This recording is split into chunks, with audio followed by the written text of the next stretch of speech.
నమస్తే, welcome to Disha TV. ఎట్టకేలకు జూబ్లీహిల్స్ సంబంధించిన బైపోల్ సంబంధించిన టికెట్ అయితే మాత్రం నవీన్ యాదవ్ వరించింది. ప్రస్తుతం నవీన్ యాదవ్ ఆఫీస్ దగ్గర అయితే మనం ఉన్నాం. ఎట్లా ఫీల్ అవుతున్నాం వాళ్ళని అడిగి తెలుసుకునే ప్రయత్నం చేద్దాం.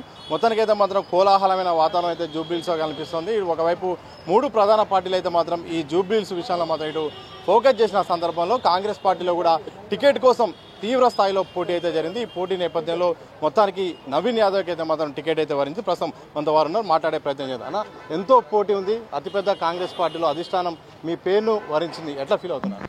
చాలా సంతోషంగా ఫీల్ అవుతున్నాం. ఇక్కడ ప్రాంత ప్రజలందరూ చాలా సంతోషంగా ఉన్నారు. ఒక స్థానికులకు అవకాశం కల్పించారని ఈ యొక్క నిర్ణయానికి మా ప్రజల తరఫున ఏఐసీసీ పెద్దలైనటువంటి సోనియా గాంధీ మేడం గారికి, రాహుల్ గాంధీ గారికి, ఖార్గే గారికి, కేసీ వేణుగోపాల్ గారికి అందరు కూడా ధన్యవాదాలు తెలియజేస్తూ, మరి ఈ ప్రాంతానికి మా మీద ఎంతో నమ్మకంతో ఇక్కడ ప్రజాసేవ చేయడానికి అవకాశం కల్పిస్తున్నటువంటి మా ప్రియతమ నేత ముఖ్యమంత్రి రేవంత్ అన్నకి, మహేష్ గౌడ్ గారికి, ఇన్ఛార్జ్ మేడం మీనాక్షి గారికి, విశ్వనాథన్ గారికి అండ్ ఎంటైర్ క్యాబినెట్ అందరికి కూడా ఈ అవకాశం కల్పిస్తున్నందుకు అందరు కూడా ధన్యవాదాలు తెలియజేస్తూ, వారి నమ్మకాన్ని నిలబెట్టి వాళ్ళు ఎంత నమ్మకం పెట్టుకురో ఆ నమ్మకాన్ని నిలబెట్టడానికి నిరంతరం కష్టపడుతూ పనిచేస్తానని చెప్పి తెలియజేస్తూ, ఇక్కడ ప్రజల ఆశీస్సులతో తప్పకుండా అత్యంత మెజారిటీతో కాంగ్రెస్ పార్టీని గెలిపించుకుంటామని తెలియజేస్తాం. జూబ్లీహిల్స్కు మీరు చేయాల్సిన అవసరం ఏముంది? ఎలాంటి లక్ష్యాలు మీ ముందట్టున్నాయి?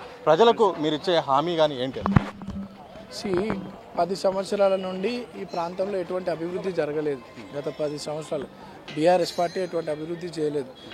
ప్రజలు చాలా నష్టపోయినారు ఇక్కడ డెవలప్మెంట్ రూపంలో కానీ ఇంకా వేరే వేరే రూపంలో. సో ఇక్కడ మాత్రం గడిచిన 2 నెలల్లో కాంగ్రెస్ పార్టీ జూబ్లీహిల్స్ కాన్స్టిట్యున్సీని ఒక ప్రత్యేక దృష్టితో ఇక్కడ డెవలప్మెంట్ యాక్టివిటీస్ జరగాలని చెప్పి 150 కోట్ల రూపాయల పనులు చేయించింది. ప్రజలంతా కూడా చాలా ఆలోచన విధానం మారింది, అభివృద్ధికి చూస్తున్నారు. కాంగ్రెస్ పార్టీ పైన నమ్మకం చాలా కలిగింది. జరిగినటువంటి గత 2 నెలల్లో జరిగినటువంటి అభివృద్ధి పనులు కానీ, సంక్షేమ పథకాలు కానీ ఇవన్నీ కూడా కాంగ్రెస్ పార్టీ పైన నమ్మకం పెంచింది. ఈ ప్రాంత ప్రజలందరూ కూడా కాంగ్రెస్ పార్టీని గెలిపించాలని కోరుకుంటున్నారు. చివరిగా ఒక ప్రశ్న చెప్పండి. గతంలో మీరు ఎంఐఎం అభ్యర్థిగా పోటీ చేశారు. ఎంఐఎం అనేది ఇక్కడ కీలకంగా మారిన పరిస్థితిలో ఎంఐఎం మద్దతు మీకు ఉంటుంది అనుకుంటున్నారా? అలాంటి ఏం చెప్తారు? తప్పకుండా అది పార్టీ నిర్ణయం తీసుకుంటారు పెద్దలు. ఓవైసీ గారు అంటే నాకు చాలా గౌరవం, నేను గురువుగా భావిస్తాను. Party will take a call and definitely MIM party మద్దతు మాకు ఉంటుంది.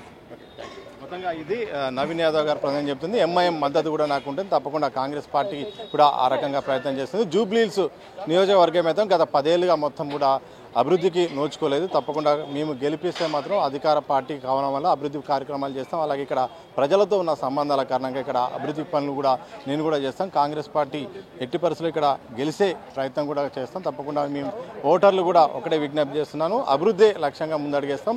నాకు టికెట్ వచ్చిన సందర్భంలో నాకు సహకరించిన ప్రతి ఒక్కరు కూడా ధన్యవాదాలు చెప్పే ప్రయత్నం అయితే మాత్రం నవీన్ యాదవ్ మాత్రం చేస్తారు. కెమెరా పర్సన్ వంశీతో సతీష్, దిశా టీవీ, జూబ్లీహిల్స్.